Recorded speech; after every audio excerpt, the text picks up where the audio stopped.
Nikukaribishe mfuatiliaji na mtazamaji wa mahojiano haya, ikiwa leo tutakuwa na mjumbe wa mkutano mkuu wa CCM mkoa wa Mbeya. Sasa hivi tunazungumza mkoa wa Mbeya ambao mwanzo ulikuwa na majimbo 7. Sasa utakuwa na majimbo 8 ya uchaguzi.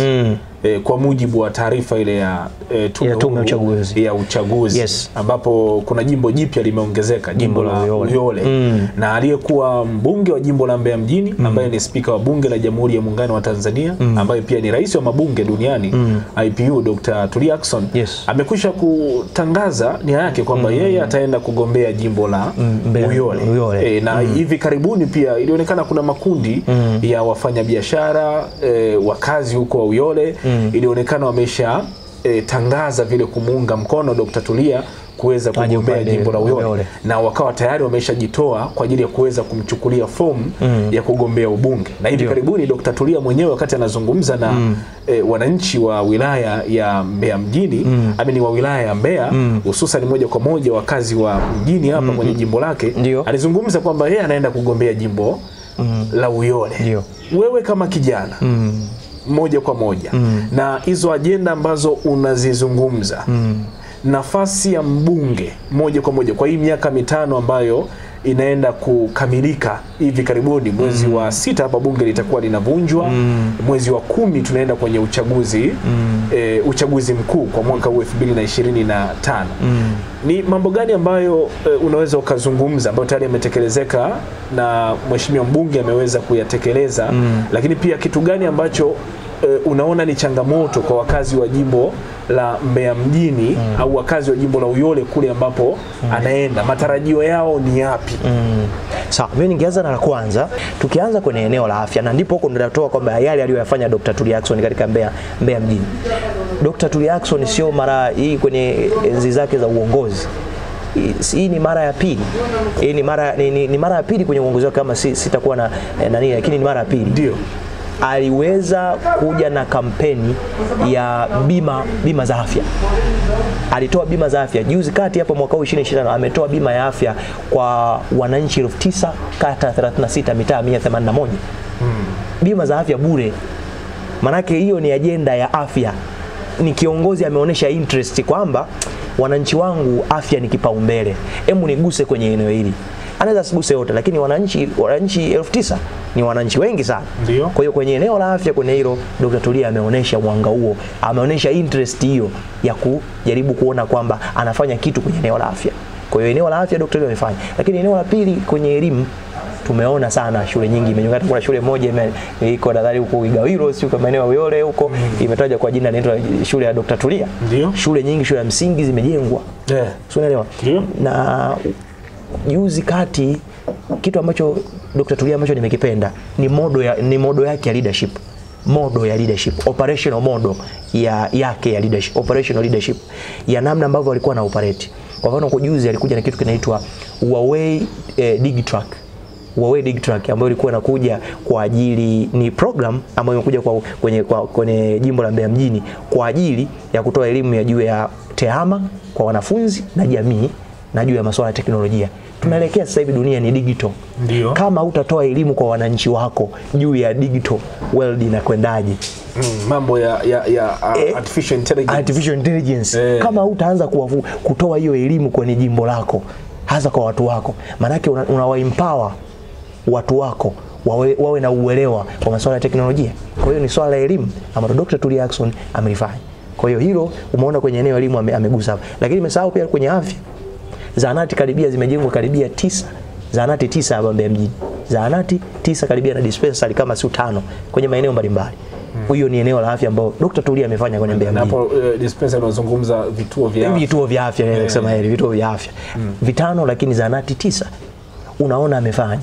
Lakini unakuja kuona pia Dr. Tulia Ackson kwa namna moja ama nyingine, kila kata, unajua alikuwa na kata nyingi, karibia 36. Ndani ya jimbo lake la Mbeya mjini kabla hajagaiwa kata 36.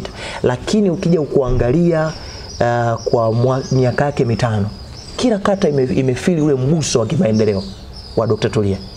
Inawezekana isiwe kwa wingi wa watu, lakini unaona kila kata kuna kitu amefanya. Kwa mfano hii kwa swala la afya, bima watu 9,000 aligusa kila kata. Umeona kila kata hapo walipata bima ya afya. Anaweza asiwafikie wote, kwa sababu huwezi kumaliza matatizo ya watu wote kama kiongozi, lakini umeonyesha interest ya kutaka kusaidia. Ndio hicho ambacho Dr. Tulia Ackson amekifanya. Wakati unazungumza hivyo, mtu amekuwa na hoji kwamba mbunge kwa mujibu wa katiba moja kwa moja ni mwakilishi wa wananchi kutokea katika jimbo. Na hayo ambayo ameyafanya kwa kuingia inawezekana mfukoni kwake moja kwa moja au kutumia wadau wa maendeleo vile moja kwa moja. Kuna watu wamekuwa na hoji kwamba kwa nini hiyo nia njema ambayo amekuwa nayo pendekezo lisingeenda bungeni vile moja kwa moja ikatengenezwa sheria, hilo jambo liwe linafanyika sasa kwa mujibu wa sheria na linafanyika kwa Watanzania wote. Kuna wengine wamekuwa na tafsiri kwamba unafanya hivyo ili kuweza kutengeneza mazingira mazuri vile kisiasa, kutengeneza mazingira ya kuwa applied. Kwenye hilo mimi sijajua watu wamefikiria nini. Ndio ile nimesema kiongozi kwa sasa hivi, kwa sasa kwa generation hii au kwa sasa hivi siasa ilivyo na uongozi kwa ujumla, kiongozi unabidi uwe mbunifu. Mbunifu, yani how are you create, yani creativity yako ikoje? Hichi ambacho unaona Dr. Tulia anakifanya ni creativity yake. Unaona juzi kati sasa hivi amejenga, kwa mfano amewajengea watu wenye walikuwa kwenye mazingira magumu nyumba karibia 18. Mbeya hapa ni kama 13. Nje ya Mbeya zingine si 3. Ndani ya Mbeya amejenga nyumba 13. Sasa utaniuliza, ndio hiyo unajua kuniuliza, je, hichi kitu anafanya kwa ajili ili watu wampongeze au nini? Lakini ukija kuangalia anaonesha pale watu ni wamama ambao unaona kabisa walikuwa na uhitaji, wazee wana uhitaji, wanakaa kwenye nyumba ambazo kwa kweli ukiangalia hizi nyumba unasema da, sio nyumba ya kukaa mtu. Kwa hiyo alikuwa unaona kabisa anafanya na anasaidia watu wa jimbo lake la Mbeya mjini. Kwa hiyo mimi sioni kama ni kitu cha kufanya kutafuta umaarufu au kuonekana amefanya, kuonekana kisiasa, no. Kutengeneza mazingira ya kuendelea kupata ubunge. No, kwa sababu nitakuuliza swali, anachokifanya Dr. Tulia Ackson kuna mbunge amekatazwa kufanya? Maana yake ni uwezo. Sasa Dr. Tulia huwezi kujua yeye ni wasema na wadau wa maendeleo ambao labda amewatafuta yeye mwenyewe kwa nguvu zake, kwa utashi wake kawapata. Kuna mbunge alishawahi kukatazwa kufanya kujenga nyumba hizo kwa wananchi wake kuwasaidia? Hakuna aliyekatazwa. Kwa hapo unaona ni utashi, ubunifu wa namna ya kuleta maendeleo. Ndio maana nikasema Dr. Tulia modo yake ya ufanyaji, yani namna ambavyo alivyokuwa analihudumia jimbo la Mbeya mjini ilikuwa ni kwa namna yake yeye. Ukiangalia hata kwa sehemu zingine unakuta uwezo kuona mbunge ambaye sijajua labda kuna wengine wapo labda hawasemi, lakini mbunge ambaye amejenga nyumba 13 kwenye jimbo lake nani? Ni jambo ambalo linahitaji fedha, sio tu la kwenda. Kwa hiyo fedha hizo inawezekana ni kwenye pati yake mwenyewe, hela zake anazozipata, lakini pia ana wadau wa maendeleo. Ndio maana umekuta mambo mengi alikuwa anaoperate, unaona inaitwa anaoperate kwenye taasisi. Kwa hiyo hata kupata wadau ni nzuri. Hiyo inaitwa nini? Ni modo. Yaani yeye kaamua kufanya uongozi kwa aina hiyo.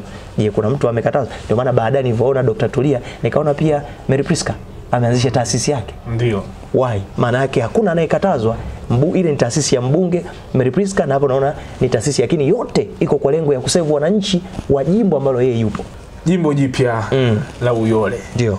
Kundi la vijana linamzungumzia vipi mbunge wao? Nikianza kwa kundi la vijana na wazee na kote kwa makundi yote kwa ujumla. Kwanza Dr. Tulia Ackson anaondoka kwenda kugombea jimbo la Uyole ikiwa katika ajenda zote ambazo nimezitaja amegusa nilizosema. Kwani yani sio kama unajua kuna yule mtu sasa anakimbia kwa sababu kuna vitu hajafanya. Unajua kuna ile huyu ameona huko hajafanya, sasa anaona uchaguzi umefika. Na unajua zile wembo akimbilie jipya, lakini kitu ambacho Dr. Tulia hajakionyesha. Dr. Tulia anakwenda Uyole wakati huko kuna vitu kafanya. Barabara ya njia 4 Mbeya. Yaani anaondoka anaacha barabara ya njia 4 inajengwa. Yaani tayari ilikuwa na vitu vingi ambavyo tayari vimeshafanyika. Bilioni 30 ile ambayo kujengwa kituo cha yani mabasi na soko lile pale la soko Matola. Yote hayo yalikuwa chini ya uongozi wake, ambao yeye ilibidi aendelee kuwepo, yani afanyike. Sasa sema jamani, umeona? Kwa hiyo alikuwa anakwenda Uyole, si kwamba hajafanya kitu. Anakwenda Uyole ni kama alichosema kwenye statement yake, nimsikia anasemaje, naenda kwa mtoto anayenihitaji zaidi. Mtoto mdogo ambaye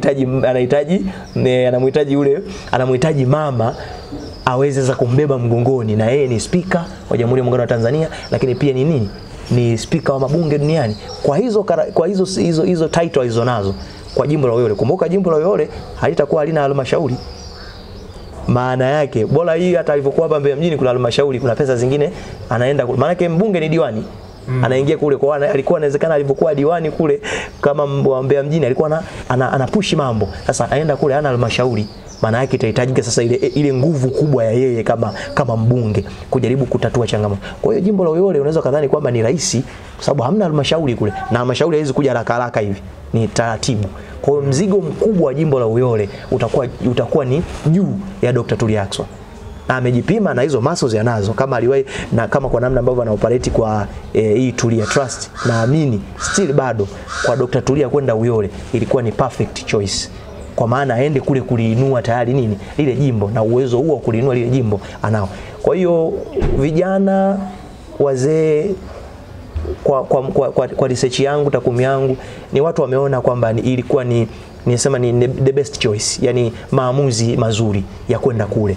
Umeona, na tayari hata ofisi yake iko kule, yani tayari ni kuna namna fani mazingira ya Dr. Tulia na Uyole yalikuwa karibu zaidi. Kwa hiyo hatopata ugumu wa kuelekeza wana Uyole dira yake juu ya Uyole, anataka Uyole iweje, hatopata ugumu tofauti na mtu mwingine angeenda Uyole.